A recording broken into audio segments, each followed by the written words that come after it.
Bienvenidos al segundo episodio de Lejano Este.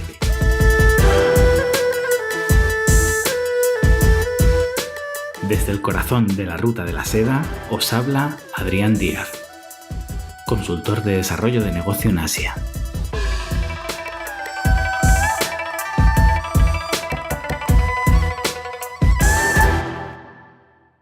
En el libro La venganza de la geografía, Robert Kaplan trata de entender el mundo a través de sus accidentes geográficos. No es posible analizar la historia del ser humano y la formación de los países sin comprender las características peculiares de cada lugar. Bajo esta premisa, he querido dedicar este segundo episodio a la geografía de China. Nos servirá en el futuro como material de consulta en otros programas, donde hablaremos de regiones interesantes a nivel comercial, la nueva ruta de la seda, zonas turísticas, etc. Aunque pueda parecer aburrido, unas nociones básicas de geografía nos ayudarán a movernos mejor por el país, entender mejor a los chinos a nivel negocios y, ¿por qué no?, enriquecernos culturalmente, tanto por lo que nos otorga a nivel didáctico como por las posibles conversaciones que nos puede dar este conocimiento extra en nuestra interacción con el ciudadano de a pie. Realmente son pocos los temas que puedes abrir con tu contraparte en una cena de negocios, más allá del culinario o de las horas de vuelo que te lleva llegar a China desde tu lugar de origen. Dando por sentado que no cantáis en chino ni sabéis jugar a mahjong, preguntas interesantes sobre las provincias de origen de las personas que se sentaban a mi alrededor han sido muy útiles para mostrar mi cultura sobre el país, otorgándome buena imagen, o como los chinos lo llaman, cara. Me ha permitido manifestar respeto por la cultura local y ha reducido tensiones o, en el mejor de los casos, ha ayudado a crear una amistad. Hablamos de un país de 1.400 millones de habitantes. China es el equivalente a 3 Europas, 30 Españas o más de 400 Uruguays. Aunque para nosotros todo sea China, vale la pena rascar un poquito y entender las realidades que se dan en su interior. Voy a intentar apoyarme en anécdotas que puedan ayudarnos a recordar, pero en cualquier caso no pretendo que lo memoricéis todo. Solo que os sirva para acordaros de un par de datos de la región que visitáis habitualmente, os familiaricéis con la provincia de vuestro proveedor, o reviséis este episodio cuando surja alguna duda, habrá cumplido su función. Con unas instrucciones básicas y en un solo programa, vais a tener más conocimiento geográfico que el 99% de los chinos con los que podáis llegar a hablar. Recomiendo seguir este episodio con un mapa de China delante. Dejaré en las notas del podcast los mapas que más representen cada realidad de la que hablo. Como es imposible hablar de geografía sin hablar de historia, también voy a tocar algunos aspectos de esta. Y este es un tema complejo. Los chinos tienen una historia contada muy a su manera, lo que por otra parte pasa en la mayoría de países, aquí se acentúa. Ejemplo real, muchos chinos creen que Genghis Khan era chino, y que por tanto China fue uno de los imperios más grandes de la historia. Como es tu palabra contra la suya, cuesta mucho llegar a un acuerdo, con lo que es más eficiente tirar de geografía y preguntarles de quién se protegían los chinos con la muralla si Genghis Khan era uno de los nuestros. Bien, esto es solo un ejemplo de cómo los mapas nos van a ayudar a entender mejor la historia, costumbres y curiosidades que todavía hoy diferencian unas zonas de otras. Empecemos.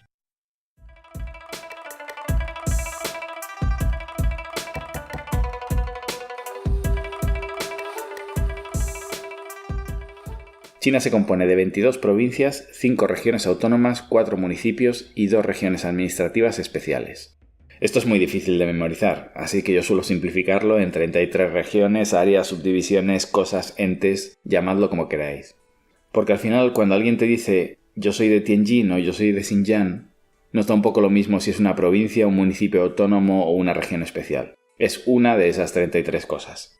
Y para acordarnos de ellas, os recomiendo al principio no entrar en detalle. Ojo, 33 más 1 suelo decir para no dejarme Taiwán y abrir un debate en el que solo podemos perder. De estas 33, en primer lugar, voy a hablar de las provincias con las que es más probable que tengamos relación si nos dedicamos a los negocios. Y aunque no son ni de lejos las más bonitas, son algunas de las más visitadas a nivel turístico. Son las provincias que llamaríamos de primera línea a nivel económico, las primeras que se modernizaron, etc. Como os podéis imaginar, son la mayoría provincias costeras, ya que ahí estaban los puertos y por tanto la comunicación con el exterior. Empezando desde el sur tenemos la provincia de Guangdong. Es quizá la provincia más importante de China, y a la que le voy a dedicar más tiempo. Si os dedicáis a los negocios de importación os sonará la Canton Fair. Es una de las ferias más importantes del mundo. Desde luego la más importante de China.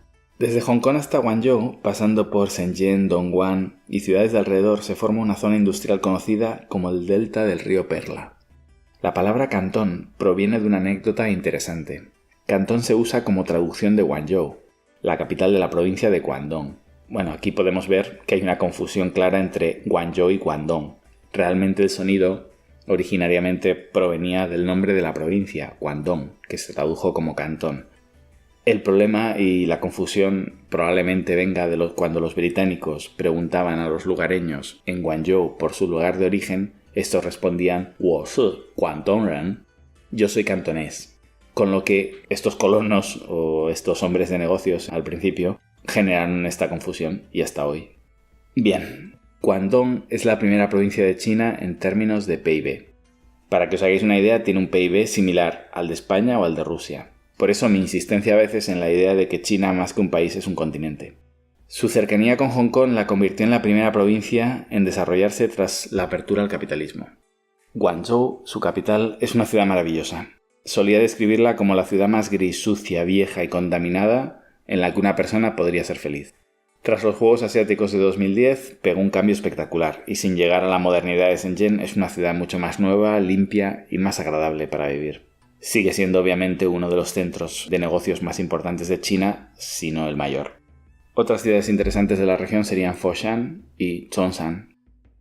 Foshan llegó a ser el centro mundial de la cerámica, aunque poco a poco ha ido intentando limpiar la ciudad y llevarse la industria hacia el interior. Zhongshan es famosa por productos de iluminación. Dongguan solía ser una de las ciudades más importantes a nivel industrial de China, si no la que más. Y Shenzhen es otra ciudad súper importante a nivel electrónica. En su día le llamaban el Silicon Valley, un poquito exageradamente, pero sí es verdad que es el centro de producción de aparatos electrónicos, informática, móviles. Ha cambiado la cosa con la deslocalización de los productores de Apple, que se ha movido por toda China, pero en general es una de las ciudades más importantes en producción global y en particular electrónica. Otra ciudad muy interesante sería Shantou, que se encuentra en el noreste. Es una ciudad muy interesante en un sector, bueno, maneja varios sectores, pero quizá por el que es más famoso sería por ser la ciudad de los juguetes.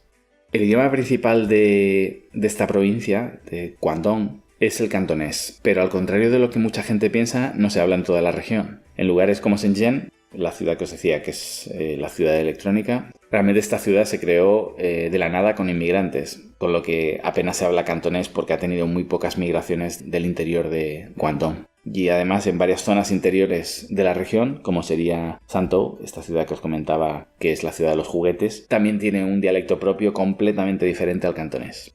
No quiero entrar demasiado en el tema lingüístico en este episodio, pero tened en cuenta que aunque los dialectos chinos compartan escritura, las diferencias entre unos y otros son mayores que las que existen entre el español y el alemán, por ejemplo, pero mucho mayores.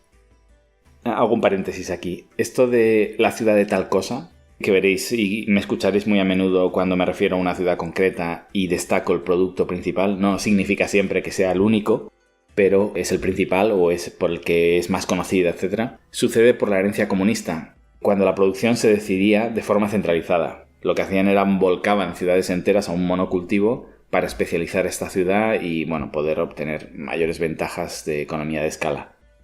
Esto en su día era un riesgo enorme, pero una vez ya en una economía liberalizada es realmente útil, porque tienes a todos tus proveedores o clientes en una misma zona, muchas veces en una misma ciudad o incluso en un mismo pueblo. En la costa de Guangdong tenemos las dos ciudades administrativas especiales de las que habíamos hablado. Este nombre tan extraño se refiere a Hong Kong y a Macao, que son excolonias británica y portuguesa respectivamente. Aunque las solemos igualar mucho, Hong Kong es 40 veces más grande que Macao en extensión y 12 veces mayor en población. Que estén en la costa de Guangdong nos dará una idea del idioma más común, el cantonés. Y como no se incorporaron a China hasta finales del siglo XX, su escritura es tradicional. El inglés y el portugués son idiomas cooficiales respectivamente, aunque no he encontrado a muchos macaenses que supieran hablar portugués. Hong Kong sí es otra historia. Allí el inglés sí fue cooficial de forma efectiva. Hace unos años costaba mucho comunicarse en mandarín en ambas jurisdicciones, pero poco a poco todo va cambiando. Ahí el gobierno chino ha invertido mucho en educación, ha cambiado una serie de normas para que poco a poco el mandarín vaya siendo el estándar de todos los chinos. Como os digo, no quiero entrar mucho en temas idiomáticos, pero es interesante saber que Hong Kong es una aproximación fonética desde el cantonés. El nombre en mandarín es Xianggang Y me ha pasado algunas veces en el interior que no me han entendido cuando me he referido al lugar como Hong Kong. Con Macao es todavía peor. Más allá de la gente joven, sería difícil que entiendan el término. La palabra en mandarín es Aomen. No voy a entrar demasiado en si son parte de China o no. Tienen su propia moneda, leyes, pasas la frontera y aduanas para llegar a ellos, tienen un equipo olímpico propio y a su vez tienen supeditada a China sus relaciones internacionales, cargos políticos, etc. Juzgad vosotros. Los españoles, por ejemplo, no necesitamos visado en China, pero no necesitamos visado en Hong Kong o Macao. En fin, tienen muchas peculiaridades. Ambas regiones especiales son famosas por poderse saltar una serie de leyes estrictas en China. Lugares sin impuestos sobre el valor añadido, IVA o VAT en inglés, y con impuestos prácticamente nulos a la importación han propiciado que ambos lugares sean destino de compradores de electrónica, joyas y otros productos de lujo. Los casinos han sido el buque insignia de la economía de Macao durante mucho tiempo. No recuerdo si fue en 2008-2009 que Macao alcanzaba Las Vegas en volumen de negocio de juego. Pocos años más tarde ya había duplicado a Las Vegas. Una locura. Aunque a los extranjeros les apasiona Hong Kong, su masificación es realmente agobiante. Creo recordar que Kowloon era el distrito del mundo con más densidad de población por kilómetro cuadrado. Macao para mí es un lugar mucho más interesante y tranquilo si te alejas de la zona de los casinos. El aspecto de Europa decadente, de las zonas coloniales y poder leer los carteles y calles como si estuviera en Lisboa hacen de Macao una delicia. Si seguimos hacia el norte del mapa bordeando el mar llegamos a la provincia de Fujian. Es la que está enfrente de Taiwán, y también es la que está más unida a Taiwán idiomática y culturalmente. Es una de las provincias chinas más potentes a nivel económico, pero solo la conoceremos si hemos trabajado en alguno de los productos en sectores que más destacan. Por ejemplo, sobre todo el calzado deportivo, ropa deportiva y cerámica. En 2008 estuve viviendo en esta provincia y recuerdo un dato demoledor. Solo en Jinjiang, un pueblo a las afueras de Quanzhou, se fabricaba el 60% de todo el calzado deportivo del mundo. Xiamen no es la capital, pero es la ciudad insignia de esta provincia, y probablemente esté en mi top 3 de ciudades donde mejor se puede vivir en China. Es una isla limpia, relativamente silenciosa y con un clima envidiable. El aeropuerto está en la propia isla, y la universidad a pie de playa es uno de los complejos más bonitos que he visto en mi vida. Aunque los lugares más espectaculares de China están en el interior, y siempre recomiendo a viajeros evitar las provincias que, paradójicamente, más visitan los turistas por desinformación, Xiamen es uno de mis retiros favoritos de fin de semana cuando no quiero hacer nada más que sentarme en una terraza frente al mar y no me da tiempo a viajar al sureste asiático. La siguiente provincia hacia el norte es Zhejiang. Junto con Guangdong serían las dos provincias más importantes de China a nivel negocios. Cuenta con algunas de las ciudades más ricas de China y ahora se ha igualado todo bastante, pero una década atrás, ciudades como Guangzhou o Yiwu estaban muy por encima de grandes capitales a nivel riqueza. Guangzhou, ojo, no confundir con Guangzhou. De Yiwu, solo comentar que tiene el mercado de productos más grande del mundo. No me voy a parar en el mercado de Futian, que así se llama, porque merece un episodio solo para él.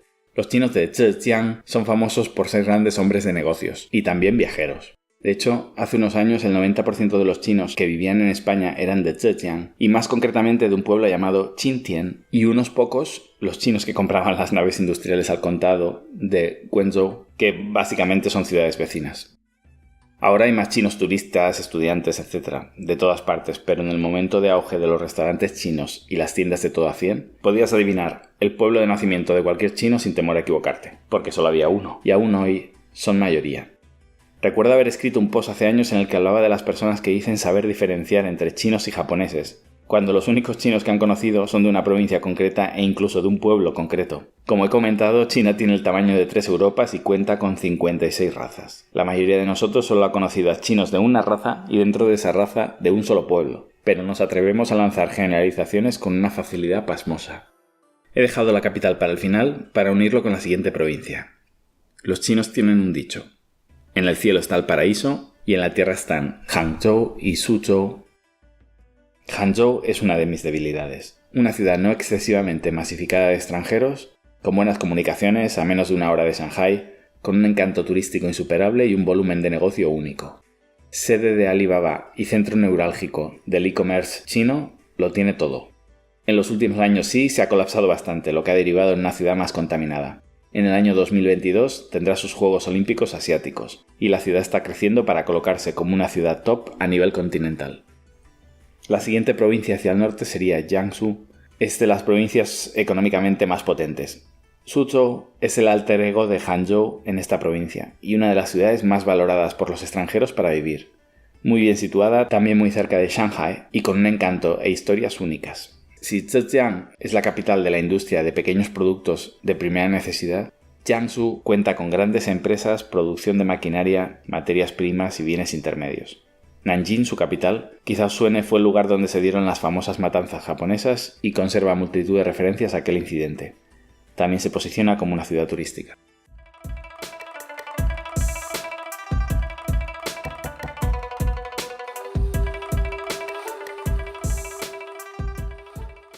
Nos quedan en esta primera entrega 3 municipios autónomos que los he dejado para el final, aunque geográficamente no estamos siguiendo la misma estructura en el mapa. Y vamos a empezar por Beijing. Bueno, Beijing, la capital de China, una ciudad con más de 20 millones de habitantes que cambió muchísimo durante las Olimpiadas. Nadie que no haya estado en Beijing antes del año 2008 puede entender lo que supuso estas Olimpiadas para China. Fue la gran presentación de China ante el mundo, la puesta de largo, la confirmación como segunda economía del mundo, como alternativa a la hegemonía estadounidense. Significaron muchísimas cosas el año 2008, más toda la simbología de unas Olimpiadas que se inauguran el 8 del 2008.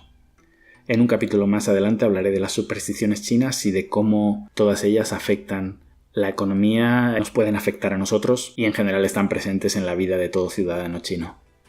Más adelante hablaré de la Gran Muralla China, aunque una parte de ella toque con Beijing, un poco para explicar por qué está en Beijing y no está en el norte de China, porque además de Beijing obviamente está en varias provincias a la altura de Beijing, y de qué se protegían los chinos, qué sentido tenía en definitiva la muralla para la antigua China.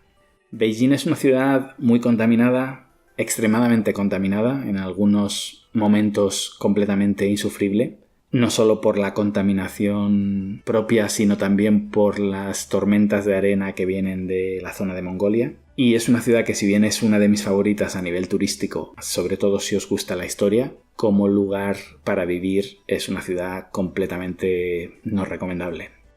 A nivel negocios, yo no recomendaría instalarse en Beijing. Sí es cierto que, aunque antiguamente se solía decir que Beijing era la ciudad del gobierno, Shanghai la de los ejecutivos, banca y Guangzhou era la ciudad para los negocios, esta afirmación ya no es tan cierta. Es decir, la economía no son compartimentos estancos y cuando no está dirigida se acaban solapando muchísimas realidades en una misma ciudad. Hoy en día Beijing es una ciudad muy completa, como cualquier capital a nivel mundial. Si pensamos en las capitales del mundo que no son de por sí las ciudades de referencia de sus países, lo que acaba sucediendo es que poco a poco también se van implantando empresas en estas capitales, el efecto sede cuenta mucho, las comunicaciones aeroportuarias, en definitiva, se vuelven ciudades multifuncionales y si nos fijamos veremos que Beijing ya tiene su propio Silicon Valley, este apodo odioso que ponemos en cada lugar que evoluciona un poquito a nivel tecnológico y ya es sede de muchísimas empresas de primer nivel. Bueno, en Beijing están presentes Jingdong, Baidu, Lenovo, Xiaomi. En definitiva, Beijing ya está posicionada a nivel mundial como cualquier otra ciudad empresarial y se quita un poquito este sobrenombre de ciudad gubernamental.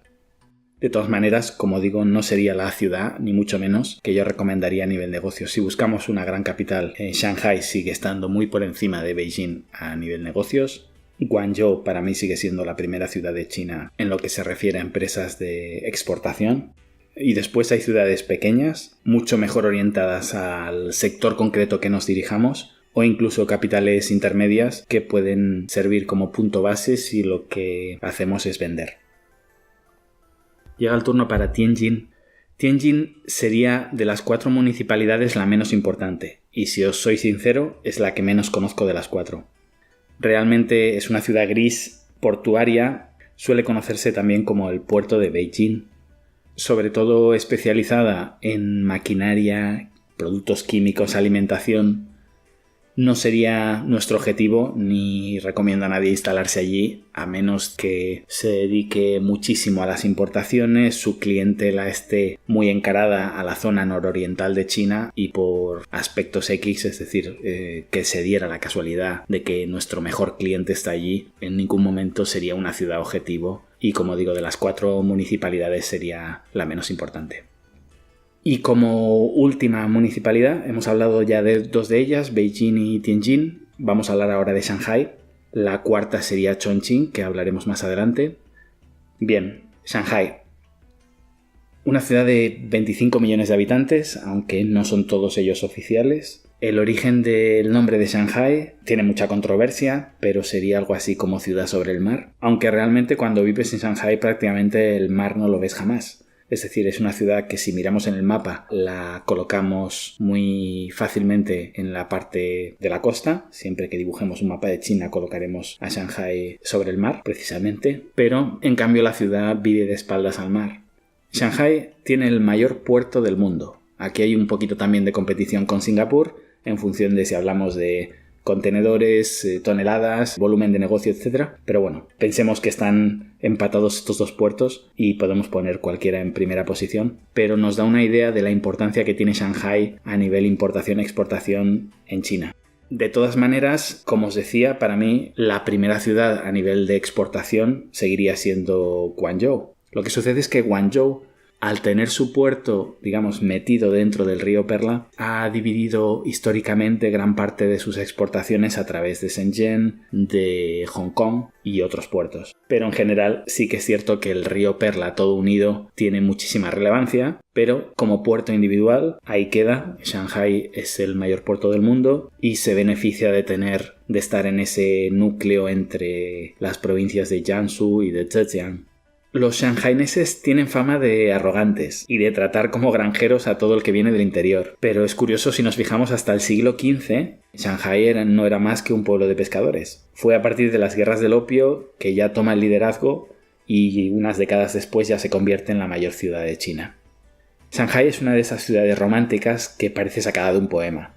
Lugar de llegada de piratas, contrabandistas, estafadores, buscafortunas, fracasados, soñadores. Si habéis vivido en Shanghái veréis que nada ha cambiado en más de un siglo. Su estilo propio inconformista e irreverente atraía también a políticos, intelectuales, artistas, agitadores, revolucionarios, y tanto es así que es en Shanghái donde se creó el Partido Comunista en 1921, el 1 de julio concretamente. Esto mucha gente no lo sabe. Shanghái hoy en día parece una ciudad alejada de la política y donde la banca y los negocios en general copan el 100% de los pensamientos de sus ciudadanos, pues que sepamos que no siempre fue así. En cualquier caso, Shanghái es una ciudad en continua evolución. En el año 2007, recuerdo el dato, se construían más rascacielos en Shanghái que en toda Europa y Estados Unidos juntos. Hablamos de una sola ciudad. Shanghái parece estar haciendo números para desbancar a Hong Kong como el centro financiero del país.